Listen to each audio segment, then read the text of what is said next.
Hello everyone, welcome back to the next video. In this video we will be looking into how to mute and unmute a live video recording in React Native's new architecture for Android using CameraX.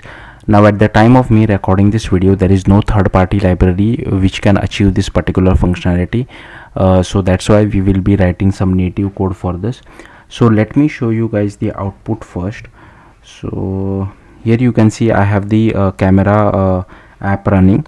Okay, so React Native app running, sorry, and I'll just give the camera permission first. I'll give the record audio permission as well. Okay, just give me a second. Alright, so here you can see I'm just seeing my live camera preview over here.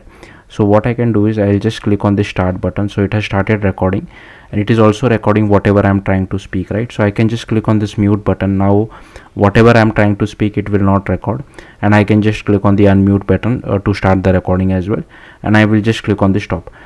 So once you click on stop, the video is saved to external storage. So you can just go to the files app. Okay, you can go to videos, and here you can see the video has been saved. So I'll just play it as well.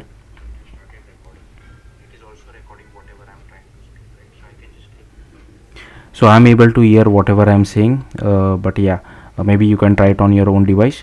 Now the reason I have not played this video in our own application is there is some problem with React Native video player. I don't know what it is, but I'm not able to play the video. As you can see, the video is saved properly. So if you know what's the issue is, do let me know in the comments. So yeah, let's get started. So as usual, you just need to create a React Native application. I'm using React Native 82 at the time, which is the latest. So you just need to run this particular command over here, and instead of demo you can write your own project name. Now here in this particular documentation, they have given us the example of web view. So we won't be writing web view. So instead I have written it as I guess my camera. Yeah, so wherever you see web view in this particular documentation, I have replaced it with my camera because web view does not make sense in our case. So you don't need to run this command. We'll just create these folders manually. Okay, so what you need to do first is just created this specs folder, and inside that we need to create this TypeScript file. So that's what I have done. I have created a specs folder inside the root of our React Native project, and the name of the file is my camera native component.ts. Now this native component word is very important, otherwise React Native won't be able to do code generation for your file. Also in the meantime, let me just cd to the React Native project where I have created this. So here is my project, because we need to generate one command. I'll just clear everything out. Okay, so here you can see inside this particular file, I have just basically copy pasted this code from the documentation over here. So I have just copied all this code and pasted over here. I have made a few changes. So firstly, here the result type is of type string. I have renamed this camera image taken event as well, and here it is on video taken. So here I have replaced this. Here you can replace it as my camera video taken event as well instead of image taken. So here I have taken it as on video taken, and here I have renamed it as custom my camera as well. So these are the changes which I made.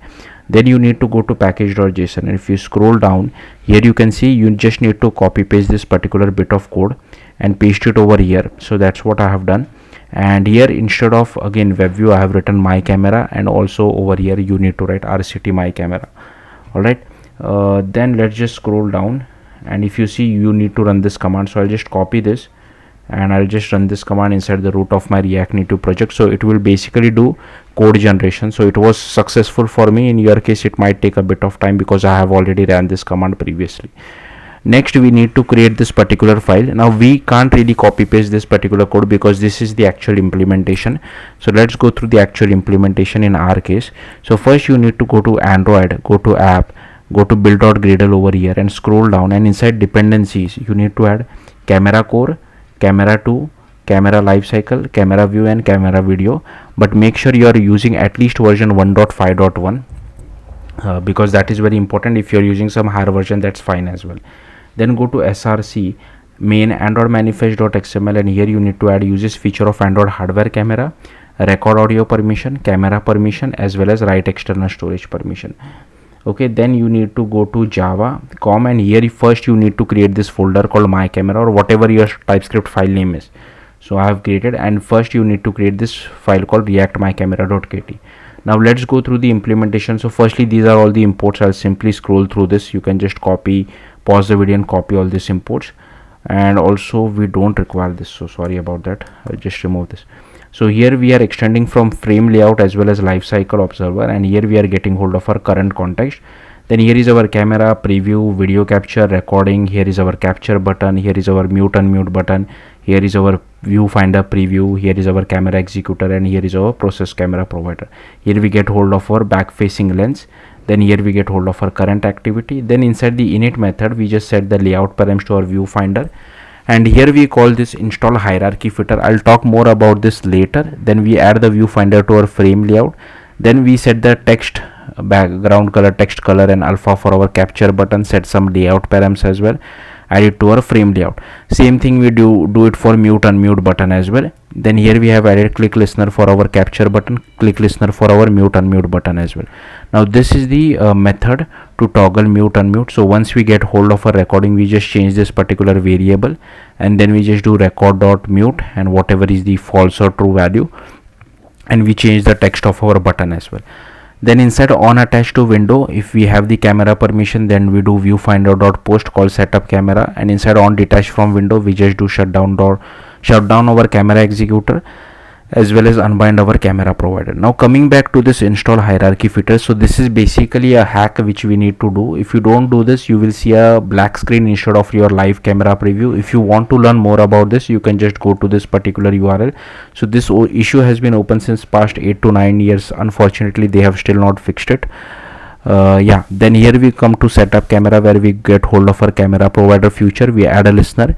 Then we initialize our camera provider. We call bind camera use case. Then here is our capture video method, where we get hold of our video capture. We capture button dot is enabled as false. Then here we get hold of our recording. We stop the recording. We make it as null. Then here we this use simple date format for name of the file. Then we do content values dot apply by passing the display name, mime type, and if Android version greater than P, we also set the relative path. Then we do media store output options dot builder, passing in the content resolver as well as external content URI, and here we are passing content values. Then here we do video capture dot output, call our prepare recording. Then here we just apply. So here you can see if audio permission is given, then we just start with the audio enabled. In case if you want to start with audio disabled, like you want to mute it, then you can just uncomment this line of code and comment this line of code. So here you just have to pass it as true. But in case if you are passing as true, make sure the mute variable which we have defined at the top, make sure you make it as true as well. I think by default we have kept it as false because I am not muting the audio at the start of this video recording, right? Then here we just start it. If video record event dot start, then we just change the text as well as is enabled property of our capture button. And once the video recording has been finalized, we close the recording, we make it as null. That's it. Then we do capture button dot apply, set the text equal to start, is enabled equal to true. If you want, you can just change the is muted variable as well to false over here once the video has been finished recording. I have not done it. Then here we have a helper method just to check whether we have the required camera permissions or not, and here we have defined some variables like tag and file name format. Now this is how you send data back from React Native, like a native Android component to React Native. So this I have copied it from the documentation. If you want, I can just quickly show it to you. So if you scroll down here, you can see, but I have like made few changes again. So let me quickly. So here in our case it is on video taken event, right? So that's what I have defined over here. So that's what we are doing. Alright, then here we call bind camera use case, where we get the preview width and height, the rotation. We initialize our camera provider, we initialize camera selector. Here is our aspect ratio strategy. We initialize the preview, we initialize our recorder as well. Then we initialize video capture. Then we do use case group dot builder, add the preview use case as well as video capture use case. We unbind our camera provider, we bind it to the life cycle over here, and finally we set the surface provider. So yeah, that's all there is to it. Next mostly is copy paste. So here we need to create this manager file. So if you see over here, I have created this react my camera manager.kt. Now this I have copy pasted it from the documentation. Only thing is, wherever you see web view, you have to replace it with my camera, and I have removed few of the code. So we are not passing any prop, so I don't require this code, so I have completely removed it. and instead of on script loaded we have this on video taken. So that's what I have renamed it everywhere. Okay. Then you need to create this react my camera package.kt. again I have copy pasted this from the documentation. So if I simply scroll through this, here you can see again instead of web view you just have to write my camera. That's what I have done over here. Okay, and finally you just need to go to main application.kt, and that's what I have done over here. So go to rnapp main application.kt. this is the import, and here we have added this particular line of code as well. So yeah, that's all there is to it. Now let's see how to use it as well. So you just need to go to app.tsx. let me quickly check the docs. Yeah, so you just need to go to app.tsx, and here you can see I have these are all the imports. Then here we have added a use state for video URL, one use state for camera permission, and here we are just checking whether whether the version we are using is Android 10 or higher. And here we just call request camera and okay, so I have just pressed this, sorry, just to reject. Okay, here we just call request camera and storage permission. So if if platform is Android, and depending on the Android version we are requesting the appropriate permission. And here we are just checking whether camera, storage and record audio permission has been granted. If yes, then only change this particular state as true. That's all we are doing. Then inside use effect we just call request camera and storage permission.